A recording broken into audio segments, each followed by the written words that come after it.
Do you right? think there's such thing as a job for life anymore? Not in most industries, but you can have a vocation for life, right? You could grow and develop in, let's say, in HR, but it doesn't have to be in one company. And there's so much value about moving around. Really focus on that curiosity and what you can learn and what you can bring back. As we think about people moving through an organization, part of any job is leaving that job.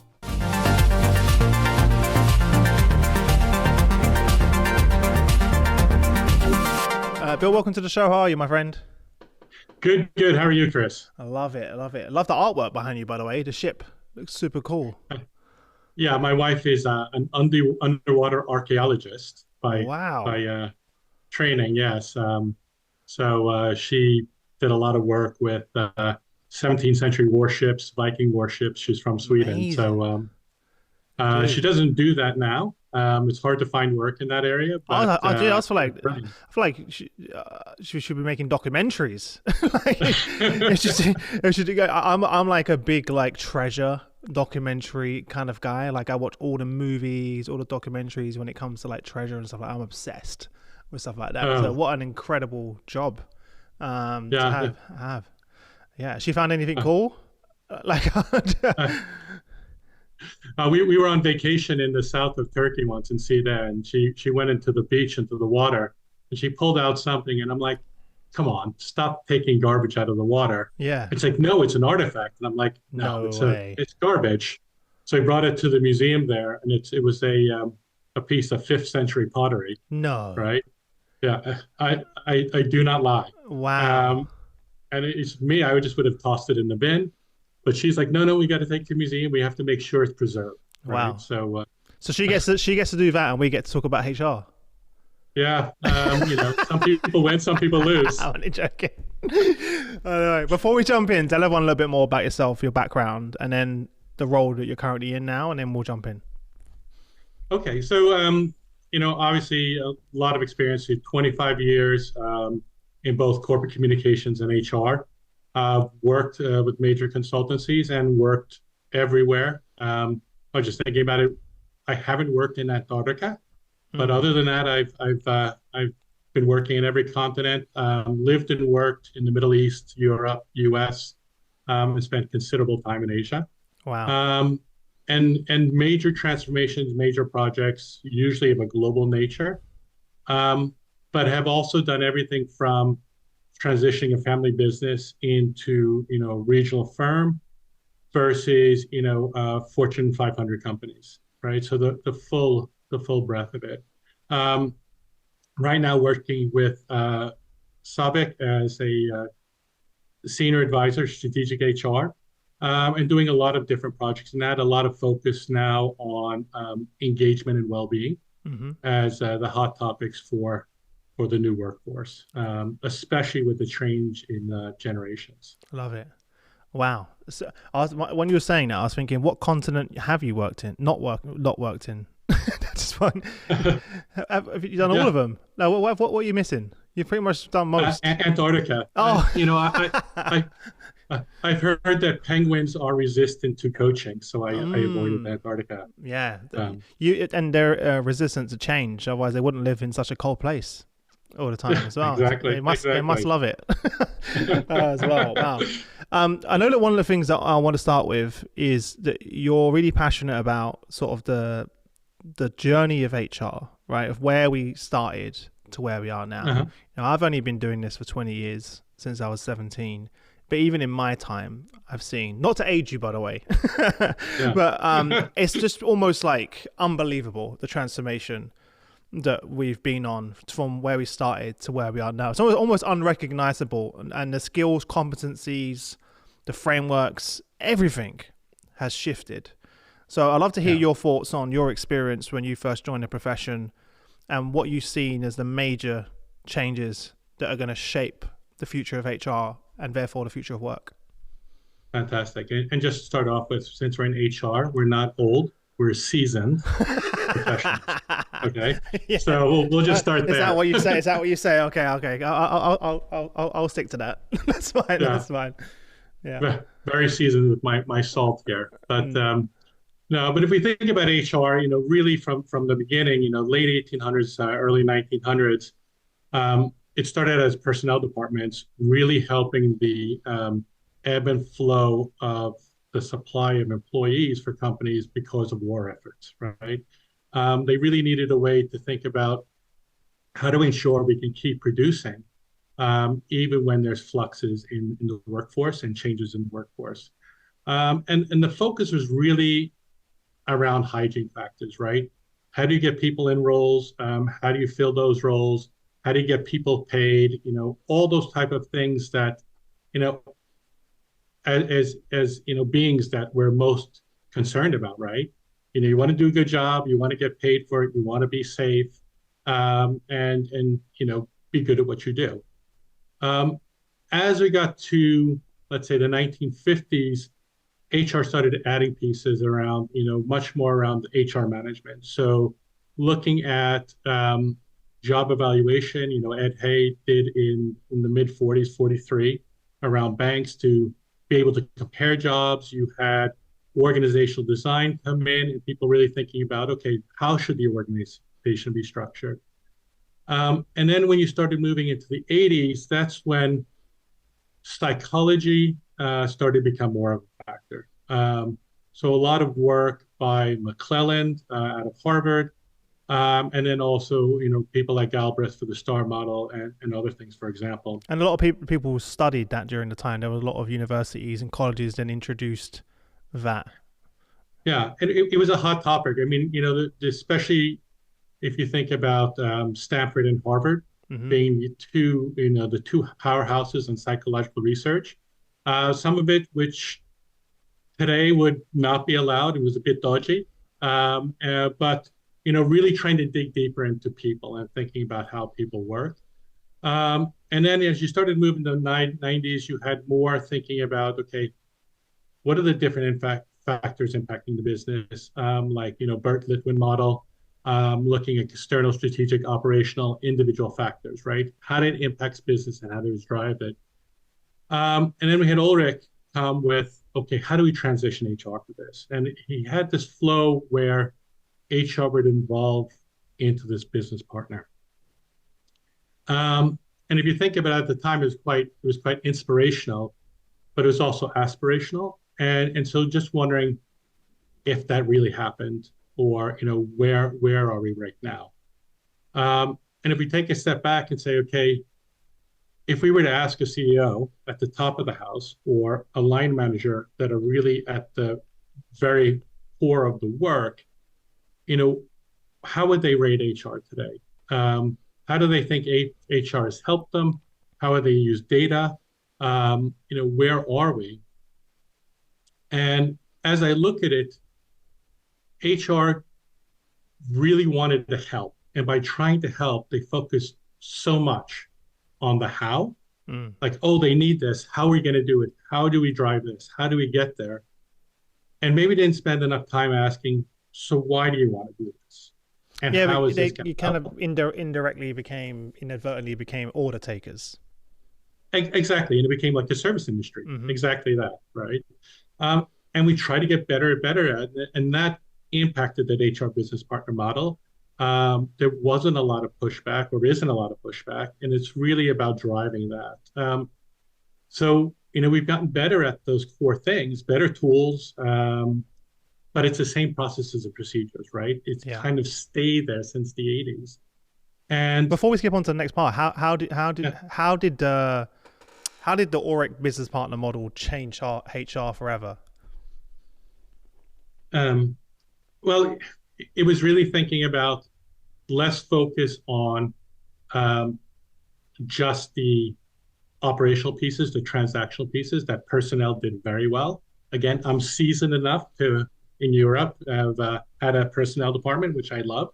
Got paid on time every 2 weeks. But it was looking at how should they work better with the business? How should they think more with business acumen? And how do they work together as partners with the business itself?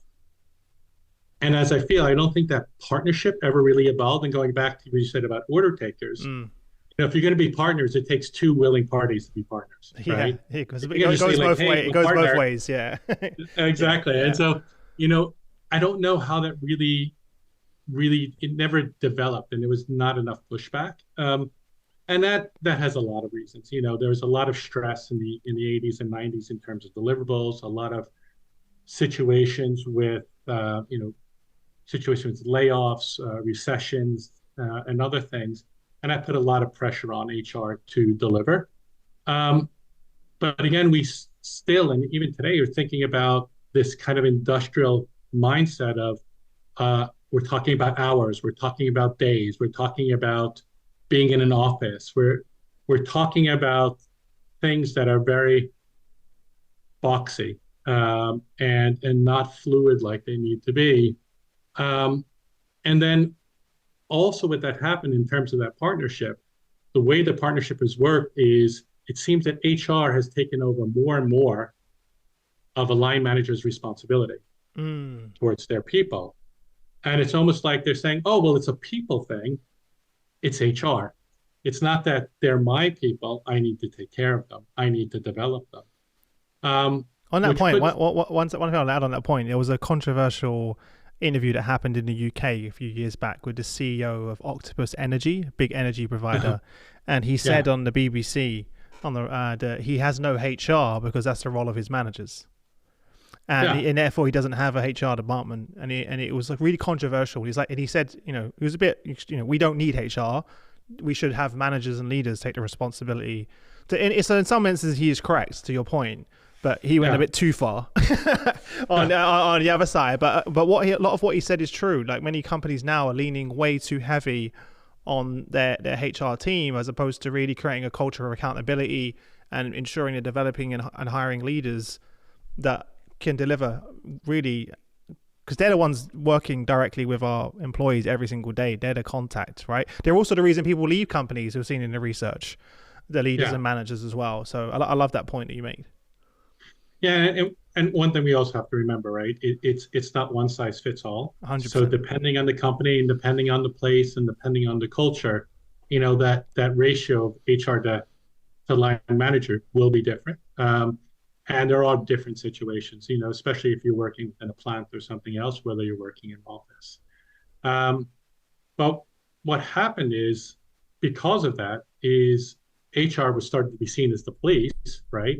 Oh, you have to follow these policies, you have to follow these procedures, you have to be at work.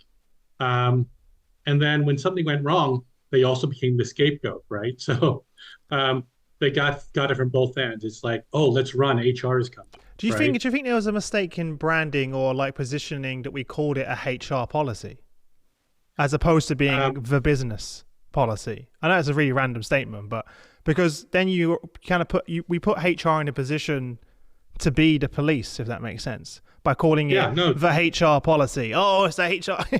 Like, imagine if we actually just took it back and said, well, this is just a business. This is part of our culture. This is how we operate as an organization, as opposed to the HR policy. Does that make sense? yep, no, definitely. And it's like in any company. And again, thinking back more when I worked in Europe, there were policies, procedures, and guidelines for the company. They Yeah. didn't. They were written by somebody, Yeah. right? Yeah. Because they had the expertise to do it. But any policy was signed off by the CEO for the company, right? It wasn't, oh, it's HR, so we don't really have to worry about it. Or, well, I'm not in finance, so I don't care about the finance policy. It's the company's policy, right? And again, it's really about, we have ownership and responsibility to create these things, but it's the company who really drives them, not HR. Um, and then the other thing is, we started to add a lot of things, a lot of different models, a lot of thinking around different things. One of the things is psychological safety, right? Yes. Amy Edmondson's work, really, really interesting stuff, and is very applicable when it's a life or death situation. Things like pilots, nurses, and doctors, and other things. But when it comes into the actual business, into the office, into the plant, it's like, what does it really mean? And I think people are really confused. And it's kind of like, Well, HR are telling us we're psychologically safe to share our opinions. But if we say something wrong, they're going to nail it for it, right? Mm. And so I think the terminology and what it means really hasn't been explained and shown in the sense of, we always have to be respectful to people. We have to be respectful to our colleagues. Um, and we have to be mindful of what we say. But if it's something about the work itself or a process or something else, it is our responsibility to speak up Yeah. as agents of change and also for the best of our company. And this is infinitely more so when it comes to safety, right? Being quiet about an unsafe situation at work is you have to say something, and you always have to be Yeah. careful to say something, right?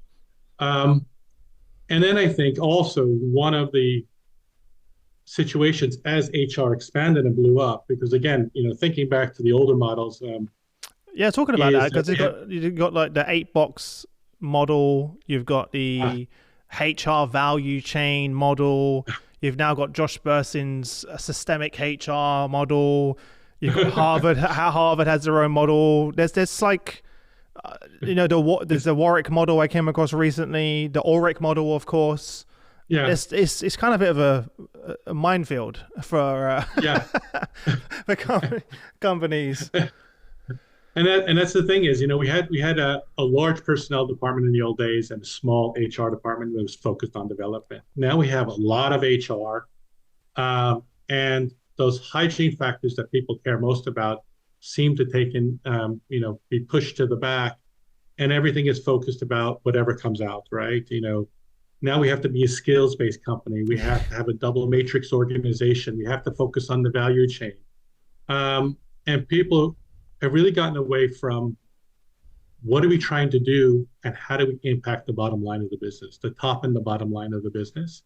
And so that's as we think about moving forward, and I know people are trying to do this and working on different aspects, right? It's not that we're sitting around and staring at each other, but we're really we have this opportunity right now. And as you even work with the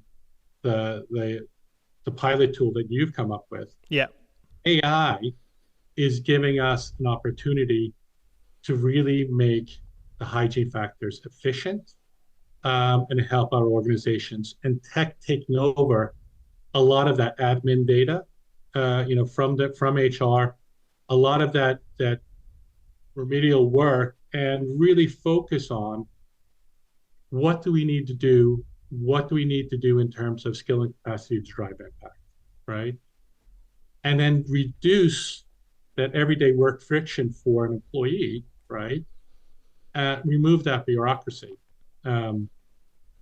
So, thinking more in economic terms versus HR terms is having that zero-based approach, right? Mm-hmm. What do we need to do and what's the value of doing that? Does the cost benefit make sense? And where does it make sense? So again, not thinking about one size fits all, even within an organization, because I know in the past, people have tried to do things that worked in manufacturing and then drag them into the office environment, and it doesn't really fit. And vice versa. Yeah. Exactly. And it's thinking about fit for purpose and fit for place as well. So just thinking about HR as a business enabler, driving that continuous development and deployment, and thinking of itself really about as a playmaker in the organization. So going back and saying, okay, you've come to me, you say, oh, I need X amount of people with these X amount of titles. All right. So stop there and go back and say, okay, tell me what you need to achieve, right? What are you doing? Why are you doing it? And what's the value of doing it? And this actually comes from an IT situation I had in my past when I was building a global intranet for a company, 110,000 employees in 140 countries. And, I had HR and the communications teams coming to me, and I was talking to the CIO, and we're saying, oh, we want this, we want this, we want this. And it's like, stop. Don't tell me you want X server or you want this or that. what do you need it to do? Who Mm. do you need it to do it for? And what's the value and how fast does that have to be? Just give me the requirement specifications, and then I'll come back and say, hey, we can do it A, B, or C way. There's different costs, there's different value, and some of these things we really can't do right now, right? So give us that requirement specification, and we'll provide what you need. So you're, as opposed to what you said earlier about being order takers, right? So Mm-hmm. you're like, hey, actually, let's start with the problem we're trying to solve Yeah, first, and then work yeah, backwards from there, and let us come back to you and be, as strategic partners with some solutions, and then we can go from there. Whereas in the past, we kind of just like taking orders from everyone across the business, and we're completely misaligned yeah. as well. I want to move on to your thoughts around, what do CEOs and line managers think of HR? So again, and this is why I think the HR business partners have been put in a bad situation, because we say, hey, you're business partners, you have to push back on the business, but the business is the one who rates them, right? And quite often with line managers, it's like you're not doing it fast enough, you're not doing it good enough, especially around talent acquisition, right? I asked you for these people, where are these people? Um, and they give they give the talent acquisition people this laundry list of things, and you read things on LinkedIn, and you're waiting to see a bullet point for, we need a left-handed cat juggler, right? As part of the task of this role. Instead of thinking about what do you really need, and then again working with that HR business partner. So I think HR has lost a little bit of impact based on the challenges of the business and creating more work for the business and more policies and procedures. Um, I think there's an opportunity there to go back and have this conversation, be a bit courageous, and demonstrate the value that can be brought by having those conversations. And if you're going to turn things over to HR, then turn them over, right? You can't have one hand in it and then say, but it's HR's responsibility, right? So Mm. it is really about having a true partnership with the business and saying, okay, this is your accountability and responsibility. This is my accountability and responsibility. This is how I'm going to make this work. This is what I need from you. Um, and that's a shifting of that feeling.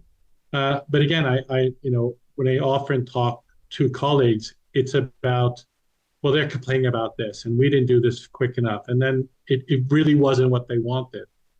Um, and some of that's on us, right? Because if we haven't asked the question and really understood their needs and wants, fine. But if they continually change that based on, oh, now I want this and now I want that, um, it becomes this endless cycle. And that's why you said earlier, at some point you do need to push back. Um, Exactly, but it's difficult, right? You need that support, and I would say in the past, the best and most successful business partners I've seen have been ones that report directly into the EVP or the VP of a business mhm. and are their advisor, right? So they're the senior leaders coming to them and say, hey, we have to do this. How are we going to do it? And the actual business partner would say, well, you know, there isn't really a lot of those type of people in the market. If you want something like that, you have to pay more, or the option is we can upscale some of the people we have, but there's a time horizon, right? But having that conversation is how HR brings value to the business, right? And it's having that opportunity to have the business. Now, as we push business partners everywhere into the organization, they're dealing with managers that really don't have a lot of bandwidth to have discussions. They're like, you want to add They're more to me? I'm already yeah, drowning. exactly. I'm drowning right It's now, like and you want to do more of this. Yeah. yeah, and again, you understand it from both sides, right? It's not about laying blame. It's just about taking that step forward and having those conversations. And again, if you're having those conversations and you can be a little bit more of that playmaker of distributing talent where it's needed, you're solving a lot of different issues. And really understanding about how the talent life cycle has kind of disappeared, right? Yeah. Looking at and I'm doing looking around generations, and not to be hard and fast around generational um, information, but in the U.S. last year, I think for people younger Gen Y and Gen X, Gen Z, I mean, um, 35 and under, the average time in a job is less than 18 months, Yeah, it's like right? 2 years, 18 months. Yeah, it's crazy. Yeah. It's crazy. And you see when you get into the Gen Z pop, it's really like at most a year, right? So we're not talking about a life cycle. We're talking about a When flow. I first started People, my career, I don't know about you, it was like 5 years plus. yeah, And especially yeah, some of the companies like the IBMs and the Unilevers, etc. It was like 10, 15, 20 years yeah, that you rotated in different roles. You hardly see that anymore. yeah. And and people would say, "Oh, you were only there 2 or 3 years. Why were you job humping? What went wrong?" Yeah, Right? yeah, And yeah. and, That's so and now true. it's like, Yeah, yeah, "Oh, yeah, you yeah. made it through 6 months. Well done. Yeah. You get a So, trophy, do you think right?" there's such thing as a job for life anymore? Mm, not in most industries. But you can have a vocation for life, right? You could grow and develop in, let's say, in HR, right? But it doesn't have to be in one company. And there's so much value about moving around and really learning. Really focus on that curiosity and what you can learn and what you can bring back. And that also goes into, as we think about people moving through an organization, right? Part of any job is leaving that job. And that should be a natural part of, of, of that talent flow as anything else, as well as joining a company. And people say, yeah, it's time for you to move on. Time for you to learn something else. Maybe you can't do it here. It's great that you're going to do someplace else. Would be great if someday you come back to us, right? Talking about those boomerangs, Oh, that was a literally, big you thing took the in the words out of my 90s. mouth. I was about to say the companies that do that well. They have the boomerang employees, right? And a lot of times they do come back to the Yeah, organization, and they bring a wealth of knowledge with them, plus the fact they understand the business from when they worked there before. So you actually yeah, gain a lot of value by celebrating them moving on in a way and creating what's the word I'm looking for? Where you create the cohorts of people that left. They call them yeah. So what do they call it was them? the alumni Alumni. networks. Yeah, Yeah, so yeah, the alumni. That's pretty like it worked, but kind of company just stopped doing it. But it was actually quite really effective. In the past, from what I saw anyway. yeah. I'm trying to think. There was a Fast Company article from in the 90s.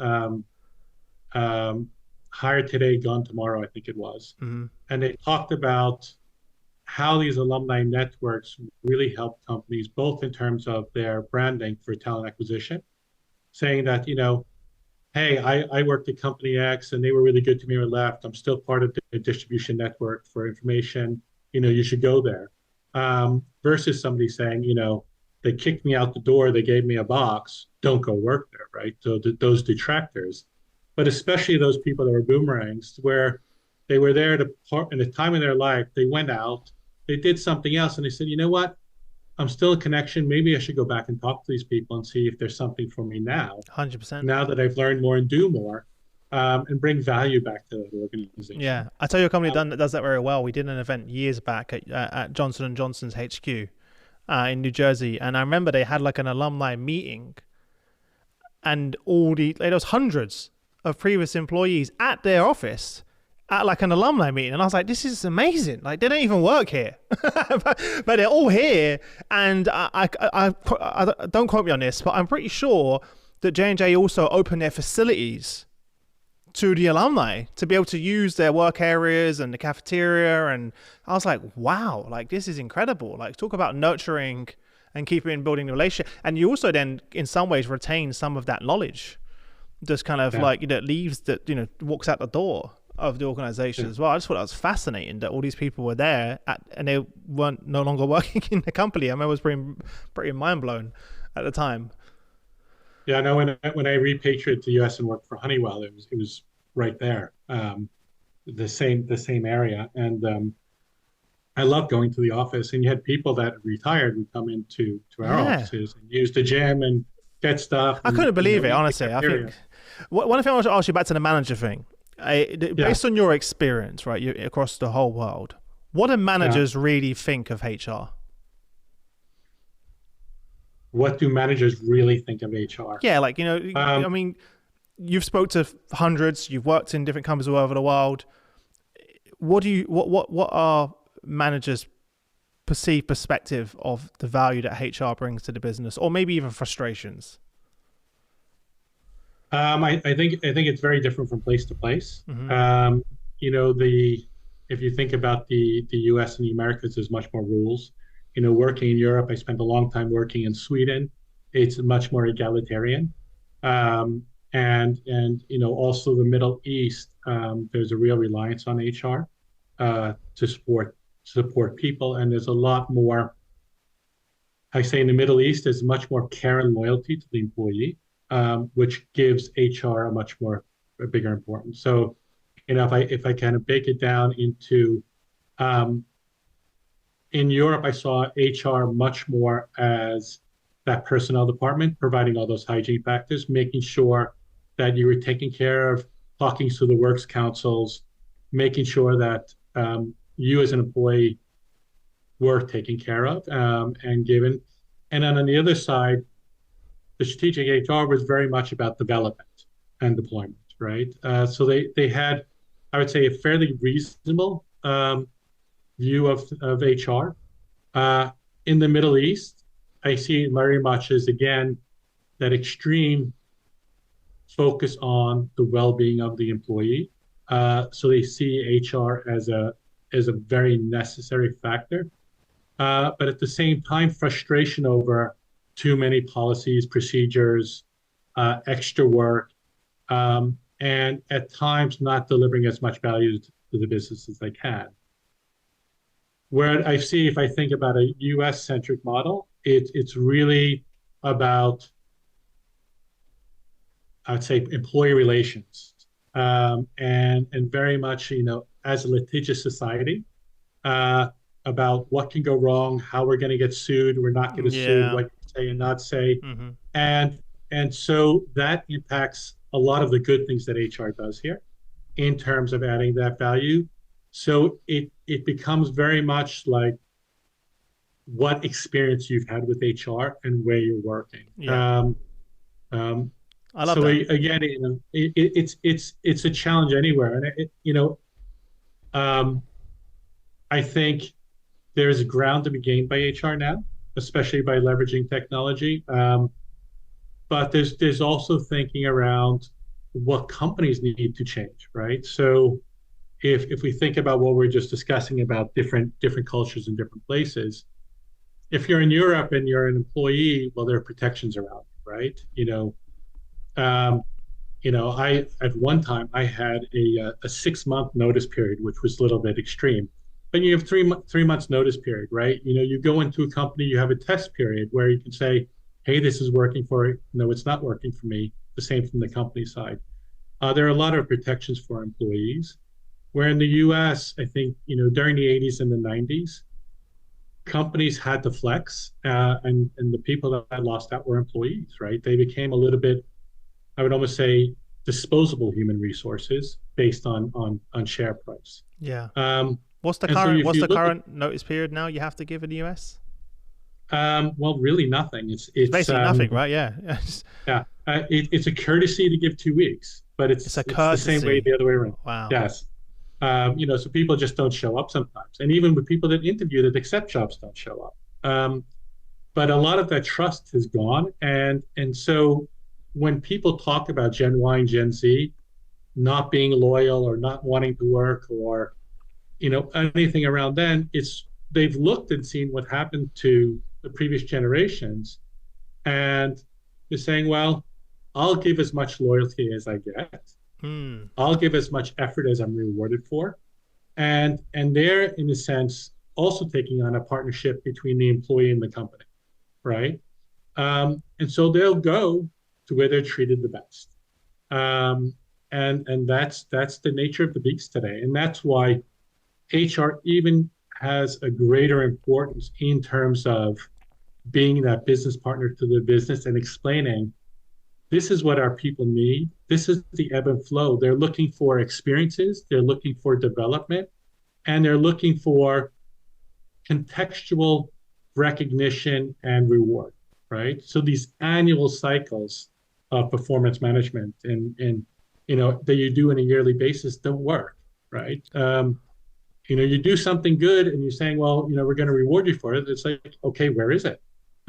Yeah. Um, Well, one of the yeah, one of the conversations that happened during our well-being panel a few weeks ago was a question around, are companies responsible for employees' well-being? I'd love to hear your thoughts on that, because it seems to be a new topic now. Again, in my day, that wasn't, now there's sort of an expectation that, hey, if you want my loyalty and you want me to be, you need to take care of my well-being, but be responsible, is a different word.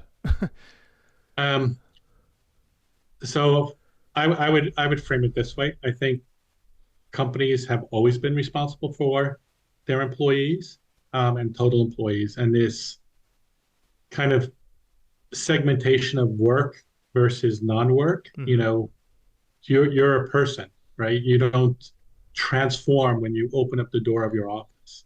How you come to work and how you do your work is very much about how you are and how you feel. Your mental, your physical well-being are very, very important, right? And thinking about the total employee. Again, I think if you go back, 70 years, I think companies felt more responsible for their employees and their well-being, taking care of it.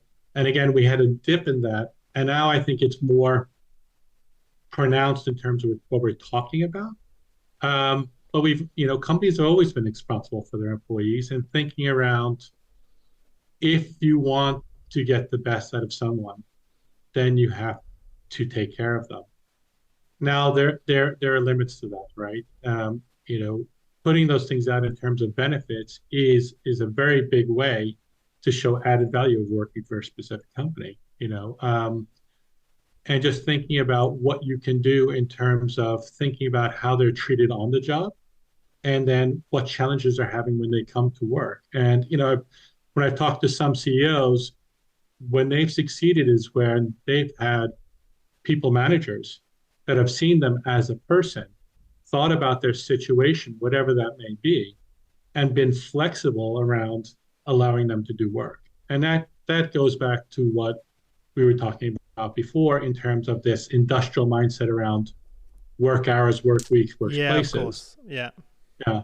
And I had a team, and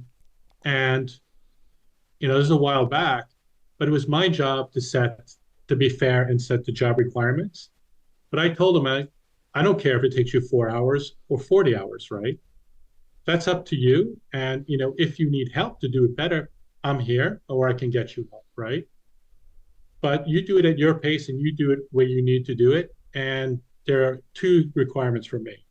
One, you're here with the team when we need to work together, and we work globally. So I said, your mobile phone has to be on from 8 o'clock in the morning to 10 o'clock at night, so that people can reach it, right? And this is 25 years ago now, right? This is a long time ago, Yeah. thinking about modern concept. But we haven't gotten there because we want metrics. We want to be able to say, well, people are working. It And doesn't. now we But have it's all not. these companies. It's not measured. I said this to the team earlier on. Like, I'm sorry, Shane, my business partner, because he likes to work X many hours in the morning, and I remember having a conversation earlier on saying, just because someone's here from this time to this time doesn't mean they're delivering that value, right? Yeah, Are we measuring the time in the office, or are we measuring outcomes exactly. and the impact? And that is quite a big shift for everyone, though, culturally. People have operated in the same model for so long that is, so even companies to this day, I won't say who they are, that I know of, are still like tracking employees when they log in, when they log out, and they're feeling like, it's like there's a clear lack of trust Yeah. that sends across. The message is, we do not trust you. Yeah, and there's so much push now to get people back to the office. Yeah. And again, it's solving the wrong problem, and it goes back to that shift in what the younger generations are looking for now is, well, they could, sit at work and not do work Yeah. versus sit at home and not do work, right? And people do. Yeah, Yeah. and it's kind of like if you're engaging them and you give them work that really gets them excited about doing That's the something, important thing. right? Yeah. Yeah, Mm. yeah, and that we used to talk about discretionary effort in the old days, right? Well, what is somebody doing when they're not being watched or don't have something specific to do? And I look at it as for today's workforce, all of their time is discretionary, right? Mm. They will do what they're passionate and what they're rewarded for doing. And if they're not, they won't, right? And Love that. sticking them in a box or sticking them at a desk is not going to change that. 100%. Um, We've spoken about where the past, we've spoken about the present. I want to move on to where we need to be. So I'd love to hear your thoughts. We've gone through sort of our digital transformation in HR. Let's start with, how impactful has HR been with data on that point, and also from there, leading from there, let's talk about where you think we need to move to in the future in order to be successful. well, I'll go back to that. I was around when a lot of things happened with the internet and information overload with communications, right? More is definitely not better. So it's the quality of the data and it's the quality of analysis of that data. So really thinking about what is causal versus what is correlated, right? So, we could have all kinds of correlations. We can think about how we can match things. We could have all kinds of charts, but really what is having impact? And I think in terms of HR, we need to work more closely with the business and even data scientists and look at the real causal impact of any action. So being better with data, thinking about how do we translate what are core behavioral attributes, things like learnability, agility, and curiosity as fundamental behaviors, right? So, how much do you try to improve yourself? How adaptable and flexible you are to change, and how open are you to change, right? Like those different attributes. And then think about something that, again, has been around since the 60s is conscientiousness. If you measure conscientiousness of a person, that is a key differentiator in work, right? How well they'll work for you and how much they'll do, how much they feel accountable for delivering that. So really thinking about HR focusing on those areas and doing that business partnering. So controlling that flow, understanding the business, focusing much more on business acumen, but then working across the company holistically and be those brokers, right? So giving people more opportunities is what they're looking for, is saying that if we look across the business and you're driving up here and here, we can deploy you someplace else and you can learn even more. You win and the company wins. And we're always looking for that win-win situation. And I mean, this is really old stuff, but I used to talk about you need to define the organizational demands, right? What the business needs, when it needs it, and where it needs it. And then HR is looking at that talent supply and making that match, right? And so we go back to the whole, buy, borrow, build, right? In terms of talent. And if we get in the right people, focusing much more on behaviors, and then we define the skills we need, we can teach those people their skills. And that's also a reward for the individuals, is that they're learning on the job. Yeah. It's real world. It's not something you read in the book. It's not getting an HR degree someplace or learning something from a theoretical perspective. It's really learning on the job. Do you think that the technology will kind of help accelerate that as sort of AI and generative AI technology takes over a lot of the administrative tasks, where do you see the opportunity for HR to then focus its resources to have the most impact? Um, should do, right? Like in anything, it should do. Technology should help. It's just really about how we apply AI in the right places, technology in the right places. And then also the final filter we have to have is common sense, right? Does this make sense to do?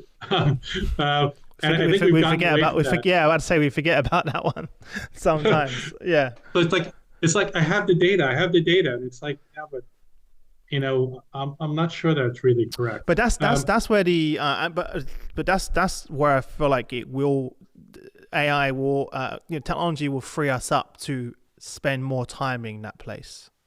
Yeah. Does that make sense? Like Yeah, having no, time to actually, I have the data, but most of the time people are so rushed to do everything else that you actually have time to, both match the data with your years of experience and insights and your gut and the common sense.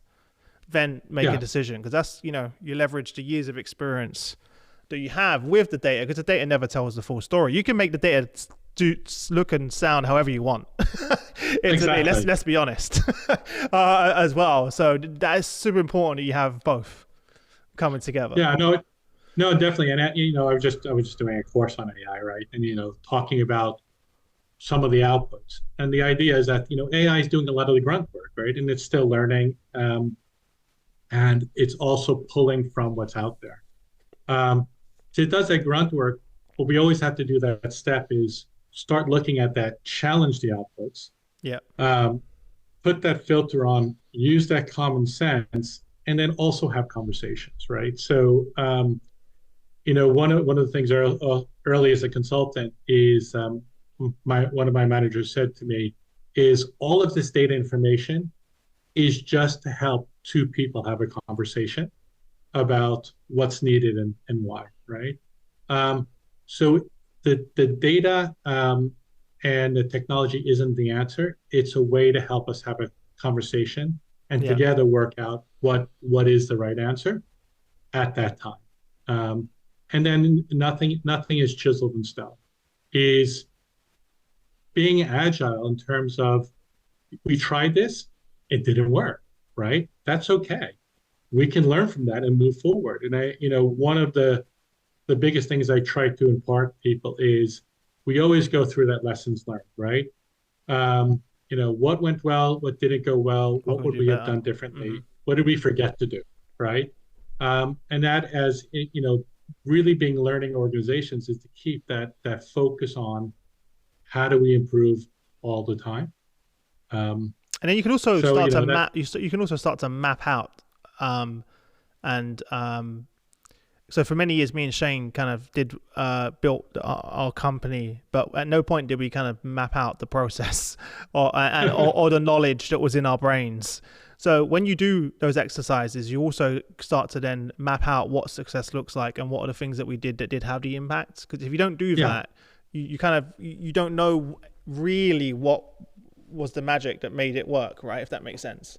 So it's really good for everyone to be exposed to, I didn't even realize that's the thing that they love the most about our product. That's because sometimes, you assume something and most of the time we're wrong about that. Yeah.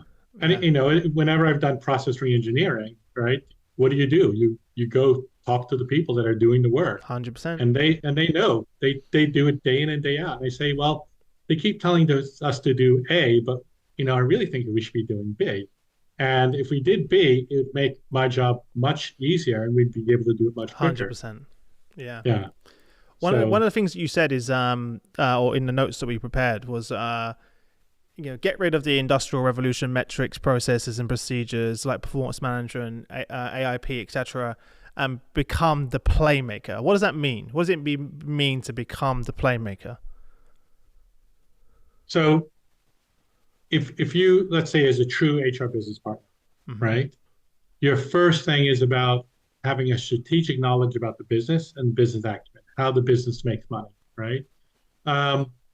then when the business is coming to you and managers coming to you, you're challenging them and understanding, okay, what are the needs? And then you, as an HR person working, with the different groups, is understanding what's in the market, what's in the organization, what's possible, what's not possible, and really deploying talent, right? So not sticking people into boxes in terms of, well, we're hiring somebody for this job, we're hiring somebody for this organization. Is that we're hiring you for our company, and we're going to develop you and deploy you as needed, and that's going to give you a lot of opportunity. And then as you go through that, you're going to give us feedback about what you would want to do more and how to do it, right? So like if you see a playmaker in basketball, it's about passing the ball around and finding the best positioning to score, right? And that's the same thing with impact. Why? But one for a second, Ed. Why is that so important, though? Because instead of specifically specifying the job accountabilities, the tasks in TA, why is that? Why is that a limiting factor? So if you think about it, and going back to these laundry lists of jobs, you're taking somebody and trying to fit them in a point on a chart now, right? Most times, by the time you put them in that job, one, they're probably either overqualified or underqualified. That job will probably change, and the needs of the company will change within a year, right? And then you're measuring them on lagging indicators about, well, you did this last year, so we're going to reward you this year. But we don't really need that anymore. We need something different. And that was going back into those core behaviors. So, if you have the willing, right, and you have the curious, you can train them, right? You can give them opportunities to learn either, through experiences, through formal training, or just being mentored. And that's a huge, huge advantage for HR being a strategic partner. And that's where they can really, really help the business. Yeah. And then you have what I like to call fit for future employees, because the employees can morph and change as the organization and the market changes. So you're not really, you're hiring for what was last year instead of hiring for the next 5 years. And the pace of change is moving so quickly that you just can't operate. In the past, you could do that, right? But now you just, I sort of see companies going through their skills, journey, trying to mapping skills. By the time they've done it, they're like already a year out of date. by the time they've done that as well. Listen, I know we're already way over time. All right, and we're gonna have to do a part 2 because we didn't get you. There's so many other questions we had, and I would love to hear your thoughts on it. So we're gonna have to get you back at some point. But I would love to hear your thoughts on your predictions in terms of all of the companies now kind of going back to the trend of moving everyone back into the office. I'd love to get your prediction on that, and then we'll say goodbye. Okay. So I think, and some of this are much more US specific because it's very different in Europe, Middle East, and Asia. But I think it's really going to drive inefficiencies. So as you mentioned earlier, it shows a lack of trust. And if they want to do nothing at home, they can do nothing at the office, right? And actually, often it's harder to do work at the office because you have more distraction, you have more people to talk to. So I think that is going to be one of these things where they're going to come back and blame HR. So in a year's time, HR is going to take the heat once again. Yeah, we've gone full circle. We went full circle from the beginning of this podcast, all the way back to poor HR taking the heat once again. I think the other thing is, with talent acquisition now, and it over-focused on precise experience and precise skill instead of really back to where we were in terms of behaviors and fit for future behaviors. There is going to be this struggle. And I think this is where technology is making things worse, right? Because you feed in a bunch of requirements and it's spitting out a few people. And this laundry list approach is hurting diversity. And I think it especially hurts women. Traditionally, you've heard this that, men will look at the title and say, oh, I like that. I don't care if I'm qualified, I'm going to apply. Where, women have a tendency to look and engage all of the bullets and say, I don't know if I'm really want to apply for this. And I've talked to my wife about this, don't take a job profile as truth, right? So I think we need to think about that in terms of ensuring we have diversity of people and of thought, Yeah. by being much more open in terms of job profiles. And then again, going back to American companies and where they're struggling, they're going to have to look at places like Europe, anywhere in Europe. Even I lived in Dubai, how Dubai treats their employees and focuses on well-being, and even Singapore. Thinking about those models where, you hire somebody in a test period and, you have 6 months to kind of figure out if it's working. Those notice periods and protection for employees has to be better. As you mentioned earlier, total well-being. They're people working for you. You're responsible for them. You're responsible for their safety, and you're responsible what they take home with them in terms of their frustrations, right? Because that impacts not just their lives, but the lives of their family and the community. Yeah. And then, a lot of what we've talked around with HR, AI, and self-service, that could take away all of that admin, make it quicker, and make managers and the employee themselves more responsible for those hygiene factors, and give HR more of that bandwidth to really focus on strategic thinking and business acumen and being that true business partner. So, there's a lot of challenges, but, there's a huge amount of opportunities for transformation. It's just going to take a lot of courage Yeah. and a lot of difficult conversations. Talking about that last part very quickly before we wrap up, do you think HR will be replaced if we don't start to evolve by self-service and AI? I don't think there's ever a situation where HR will be replaced. It's more likely to be more focused, and more focused where you have that true strategic partner reporting to senior leaders, and having, I would say, more going external for things like org design and a lot of the COEs. I get it. Yeah. Yeah, you can get more expert help when needed. So I would say a more refined HR, a more impactful HR, but it's likely a smaller HR. Yeah. It means we need to evolve as well, right? And upskill and reskill ourselves. Well, listen, I could talk to you forever. I know I've got to let you go at some point. I knew this was going to happen in a good way. But for everyone listening, if you enjoyed the episode, please like, comment, subscribe. Make sure you go and follow Bill over on LinkedIn.